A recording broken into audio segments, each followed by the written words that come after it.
Hi, it's Jane, and today I'm gonna kind of discuss what I'm gonna do with that Tunisian shawl that I've been crocheting. Mainly because, well, let me show you where we're at with that one first. As you know, on section 9, that section actually was what she called horizontal stripes. And you can kind of see where it caused some horizontal stripes, but you really have to be up close to actually see that. And on the back, you can actually see the stripes much better, the way they came across. But for section 10, what she has you do is she has you do just 6 rows of Tunisian simple stitch, which, you know, that's not too bad. But then what she has you do is this. At the very last, when you finish off that last row, you're going to switch to a regular crochet hook, 1 to 2 sizes smaller than the hook that you are using. And you're going to use a pearl foundation, single crocheting into each stitch. And she has yarn over SP, and I'm not real sure what that means, because some of her terms aren't even listed in this pattern, SP. I'm assuming that would be in the tip, but looking at what I'm seeing here, I don't find that, what it is. So,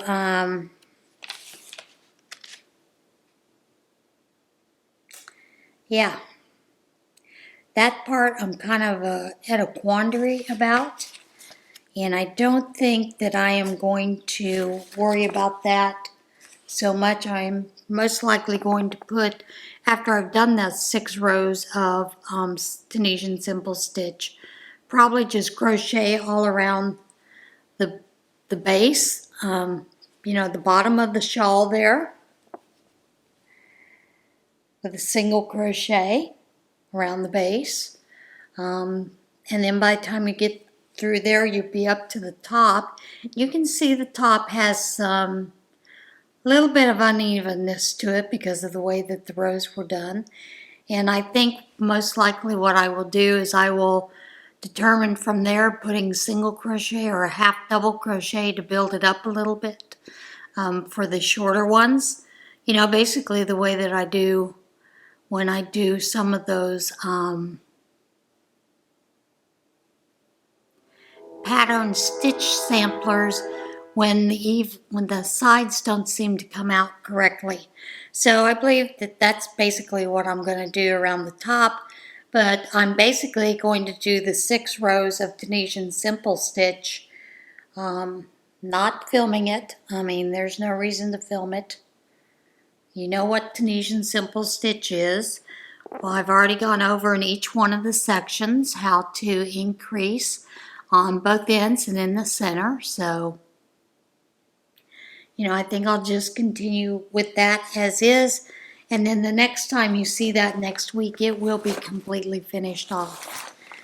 So, yeah, that's what I'm planning. I'm not going to film another of that other than to film a final section showing and telling you what I actually did there. The only other works that I've been working on have been those 2. One being the fronts of the sweaters. And so now that I'm starting a new week, I'm ready to move that progress keeper up here to this section here. And I will just continue to work on that and get it a little closer to the side. And yeah, the Ripple Romance, I am ready to start it I'm going to finish off. I do need to do the row of the single crochet with this, but I think I'm going to bind off this color and start with that off-white. I realized I had only used 2 yarns in that first section, but I used 3 in this one. So I think that's what I will do. I will go ahead and bind off here and then add in that gentle white, I think it's what it's called. But yeah, I need to move my progress keeper up to this row here so that you can see how much I've done the next time.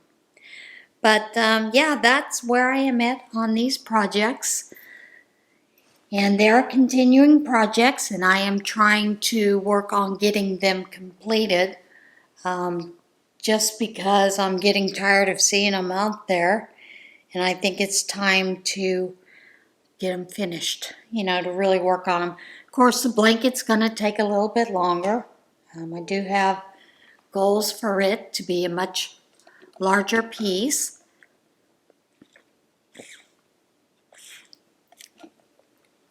Which I am working my blues in there. And part of me thought, well, when I'm finished with the blue for the shawl, which is that bluebell color, maybe I should add that into the blanket. Who knows? We'll see where we're going as far as that goes. But yeah, I just thought I would tell you that I'm not going to film section 10 of the shawl because that it will be a finished project hopefully next week on next week's video. So that's where I'm at there. I had hoped to get to the point where I could do a live Saturday night, but there were a lot of things that conflicted with it. There were some things that some folks needed some help with, and they were still working on the cable, the internet, so supposedly they're all done with that now. So what I'm shooting for is Tuesday night at 8 p.m.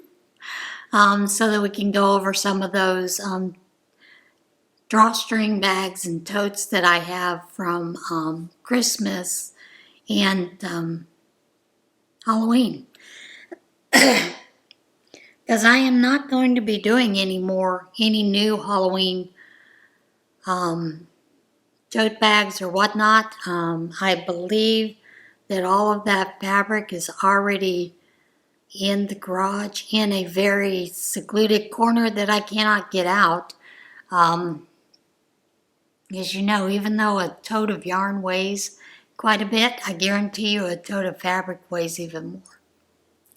So I don't think I can get that out. I don't know if I have some in here or not. If I do, I may make a couple, but it won't be a whole lot. Like I said, right now I've been working on the cell phone purses, or what I call the craft fair purses, and also just small little gift notions bags that you can put a gift card in for Christmas or whatever, that kind of thing. So that's what I've been working on. All right, are you ready for a little what in Tarnation? I had visions of this, and I thought, you know, this is kind of funny what they did. SUV spotted parked atop dumpster in Florida. The mystery of an SUV seen perched on the top of a Florida dumpster was revealed to have involved a poorly timed parking job, a construction site, and a forklift. Scott Greenberg said he was on his way to the store when he spotted the vehicle parked on top of a dumpster off East Point Drive in Fort Myers. I had to take a double take. I texted my buddy. I'm like, is that fair game? Is that free?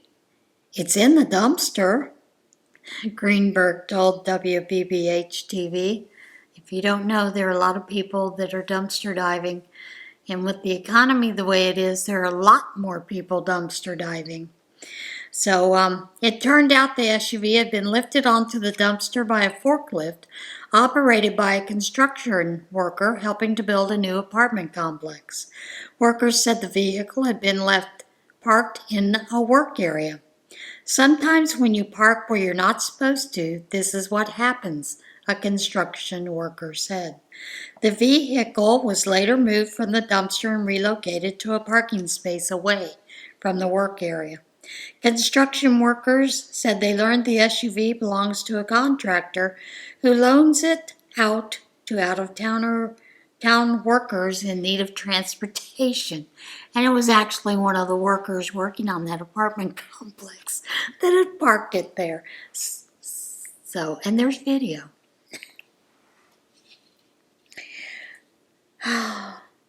Chinese zoo. They're always trying to get away with something, aren't they? Chinese zoo exhibit features dogs disguised as pandas. Do you remember when we did that story quite a while ago and they said no, they're not? Well, here it is again. Chinese zoo exhibit is raising controversy online after a video showed a pair of dogs with their fur colored to look like pandas. A video posted to Douyin, China's version of TikTok, went viral this week after showing the two fluffy Chow Chow dogs with their fur artificially colored to resemble pandas at the Shanhui Zoo in southern Guangdong province.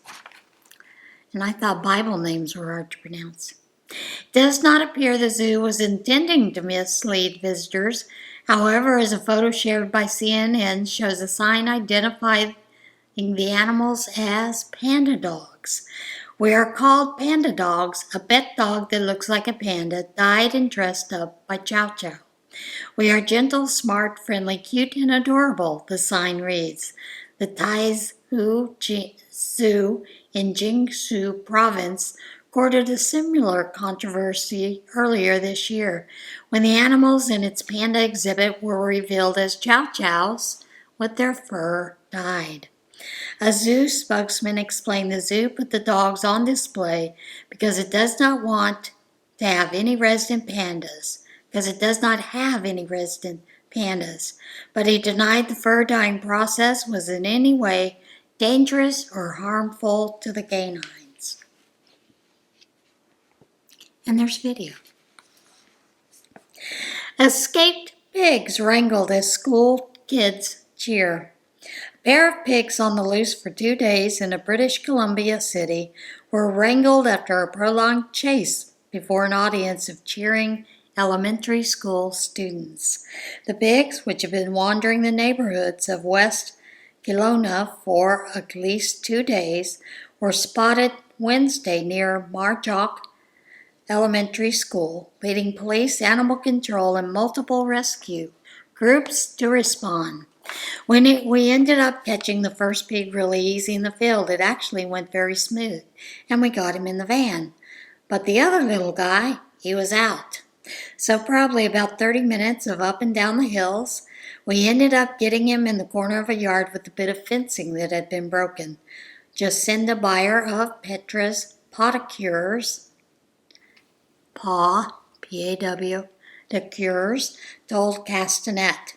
Faith Affleck, and I love the name of her sanctuary, owner of Star's Piggly Wiggly Sanctuary, said the watching elementary school kids were clearly on the side of the pig. They were cheering hard for him to go, piggy, go, she said. The pigs are being cared for at Star's Piggly Wiggly Sanctuary while officials attempt to identify their owner. And there's video of them chasing the pigs. This next story is a rather amazing story, and I hope that people will turn up and share their side of the story. Cat vanishes in Yellowstone, turns up 800 miles away. Cat who went missing during a camping trip in Yellowstone National Park turned up 60 days later on the streets of a California town, more than 800 miles away. Benny and Susanna Aguiano of Salinas, California, or Salinas. I think it's Salinas. Salinas is, I think, is Kansas. Anyway, said they often take their cats with them on camping trips, but during a June trip to Yellowstone, one of the pets named Rainbow, Rain, R-A-Y-N-E, B-E-A-U, Bow, who was spooked and ran off into the trees. The couple said they spent days searching for the feline, but eventually had to go home without him. The Aguinos received a message 60 days later from PetWatch, revealing Rainbow was at Placer SPCA in Roseville, California, more than 800 miles from where he had vanished. The SPCA said the cat had been brought in by a woman who found him wandering loose in the streets of Roseville. The couple said they do not know how Rainbow managed to travel so far, but they are hoping someone will come forward with the story. They said their reunion with their pet highlights the importance of having pets microchipped. And there's video. California man accidentally pays the neighbor's power bill for years. I'd be ticked off. A California man discovered he had been mistakenly paying his neighbor's power bill for up to 18 years. Ken Wilson, who has lived in the same apartment since 2006, said he recently noticed his Pacific gas and electric bill was going up, so he took steps to try to reduce his energy usage. He reached out to PG&E when his bill failed to go down. I thought there was a leak or someone was stealing my electricity or the meter was faulty because something wasn't right. A utility company employee came to examine Wilson's meter and discovered the company had been charging him for the unit next door instead of his own apartment. Wilson said the mix-up may have been happening for the entire 18 years that he's lived in the apartment. We acknowledge an error occurred in this instance, and we are fully committed to rectifying this situation with the customer and make the customer whole, they said in a statement. However, he received a new bill, and it had the same mistake. There is video where he shows the steps that he was doing to reduce his electricity, and I know a lot of people do this. So yeah. I'm sure that his bill, being single as opposed to living next door to someone who had more people in the home, his bill should have been cheaper. But who knows? Let me get a drink, because this next story, I think, deserves a category of its own.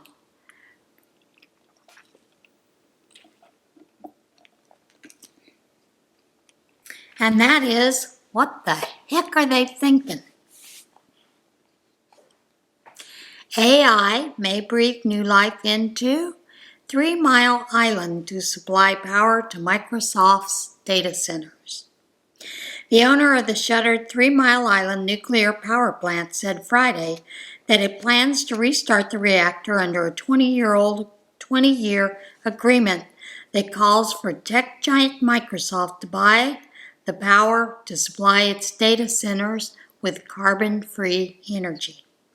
The announcement by Constellation Energy comes 5 years after its then parent company, Exelon, shut down the plant, saying it was losing money and that Pennsylvania lawmakers had refused to bail it out. The plan to restart 3 Mile Island's unit comes amid something of renaissance for nuclear power, as policymakers are increasingly looking to it to bail out the fraying electric power supply, help avoid the worst effects of climate change, and meet rising power demand driven by data centers.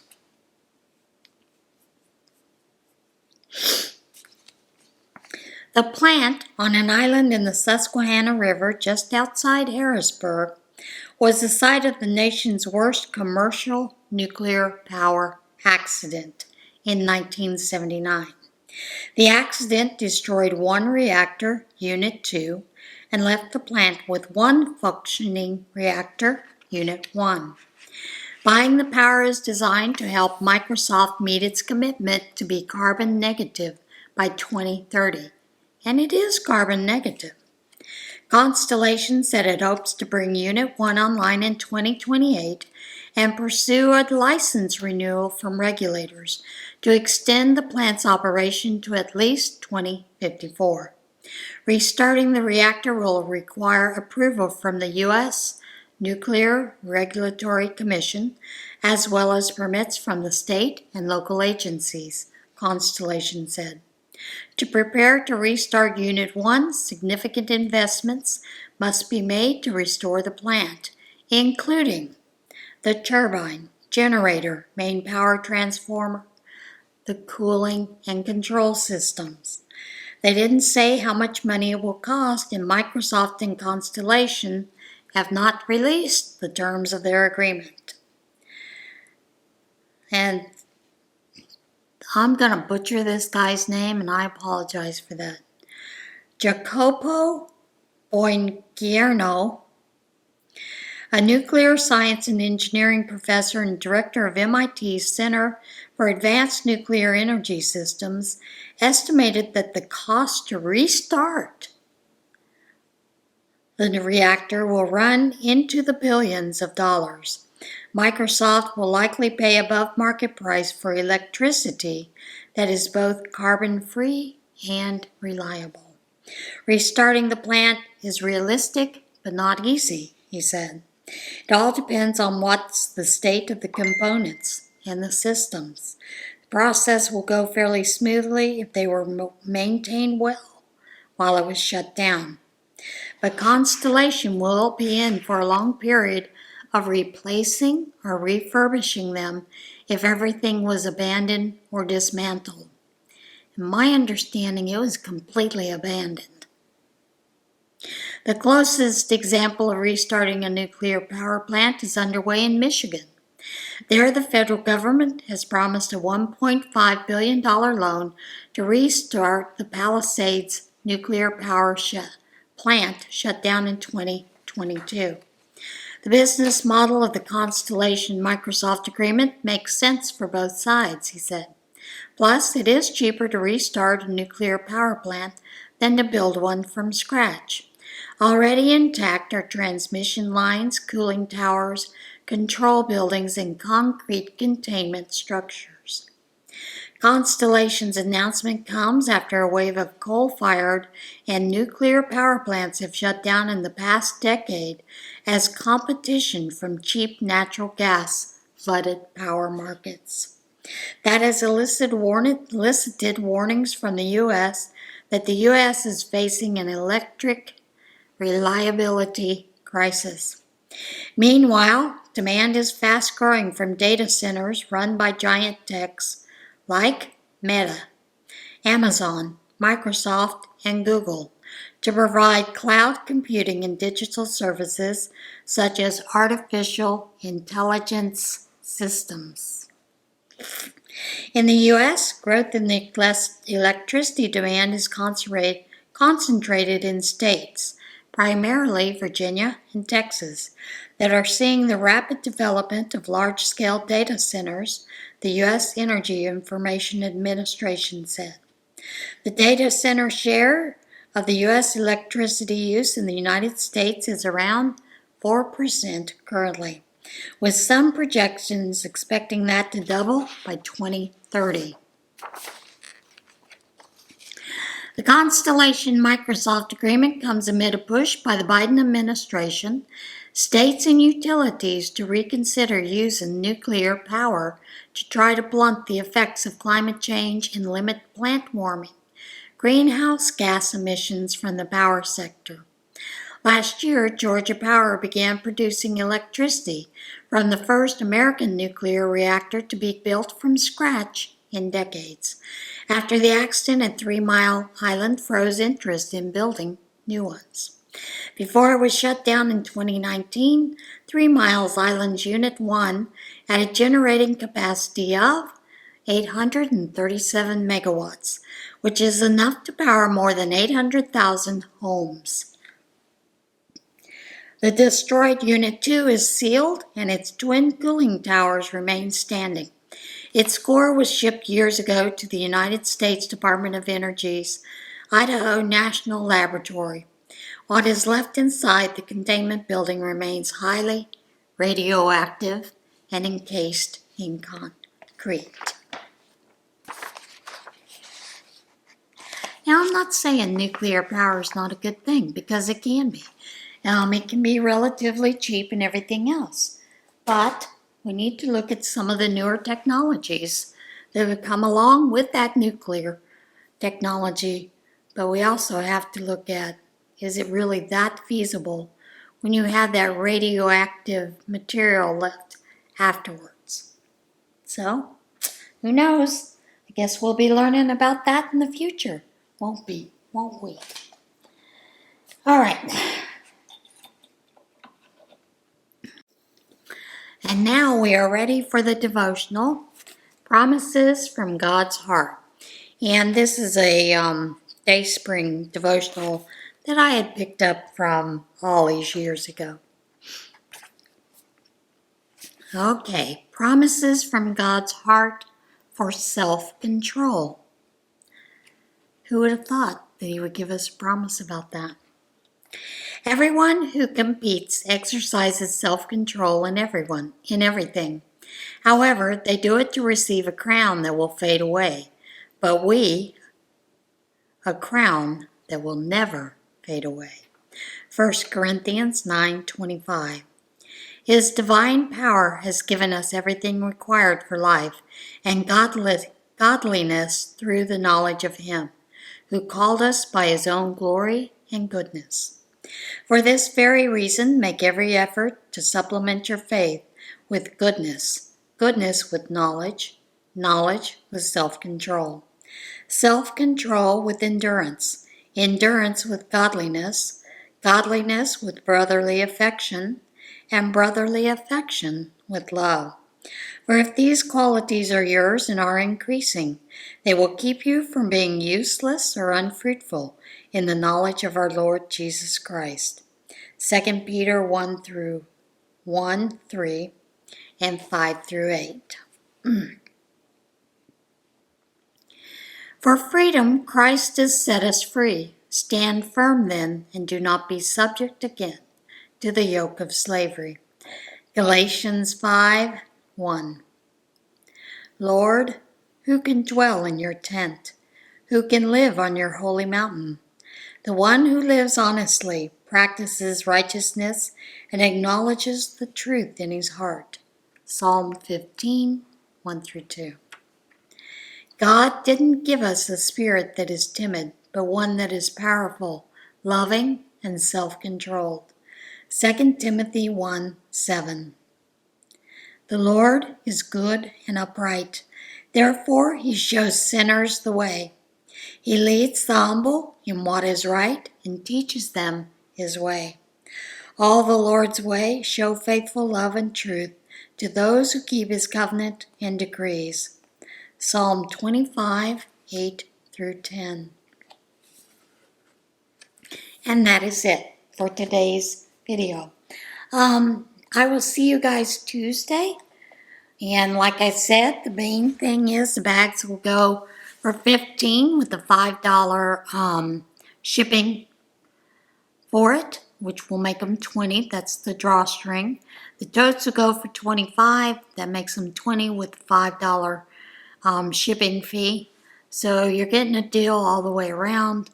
I was explaining to someone, I had sold a bag for, I think it was on Etsy, for $33 something. And after Etsy takes out all of its fees and the shipping and all of that, I am actually making $23 off of that. And that hardly covers the cost of making that tote. I think it gives me $1.50 for profit over it. So I'm really looking at whether I want to continue with Etsy or not. And so I thought I would just give out this opportunity And we'll be throwing out some other bags along the way, here and there. And looking forward to seeing you guys Tuesday night. All right, that's it. See you guys soon. Bye.